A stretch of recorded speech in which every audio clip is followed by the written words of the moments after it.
As you know, some argue no government taxpayer funding should go to a billionaire owner. Why are those people wrong? It's not about giving Dan money. Washington Commanders president Jason Wright said the team is not engaged in a bidding war for the future site of the team's new stadium. But with D.C. seemingly out of the mix because they don't control the land the RFK site sits on, team representatives are in talks with lawmakers in Virginia and Maryland about what each of those states is willing to offer financially to help Commanders owner Daniel Snyder build what Wright described as a multi-billion-dollar new stadium complex. And to be clear, this is a partnership that you're seeing, and there would be an investment with whoever you choose to partner with. That's right. That's right. Absolutely. And they understand what businesses need.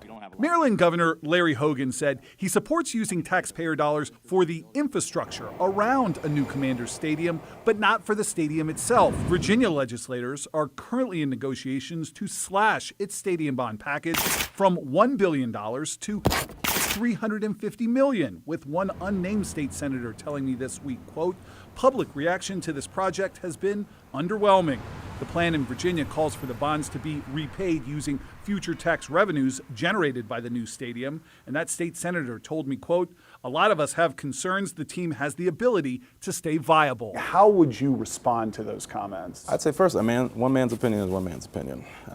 That said, what I see is in the numbers, not qualitatively, quantitatively, a genuine excitement from this fan base that hasn't been present for some time. Wright said despite the fact attendance at FedEx Field has fallen from first in the NFL to second to last season, this year the team ranks fourth in the league in new season ticket sales and number 2 in new club season tickets and suite sales. And although the Commanders' lease at FedEx is scheduled to run out in 2027, Wright said the team is continuing to invest in improvements to the aging facility as the search for a new stadium site continues. Is there any chance that you're playing here after 2027? Again, timeline is so far from the top of my mind right now. But again, you're not closing the door on having to extend.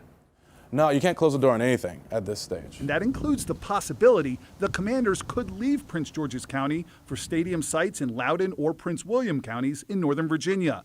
And while Wright said the team is committed to matching its stadium plan with the long-term economic vision of whatever community it chooses, he said the economic disparities between the two regions will not factor in to the Commanders' decision. It's not as if Prince George's County needs the investment more than, say, a Northern Virginia, so that's going to factor into our decision from a social perspective. No, I don't think we're in a position to weigh that.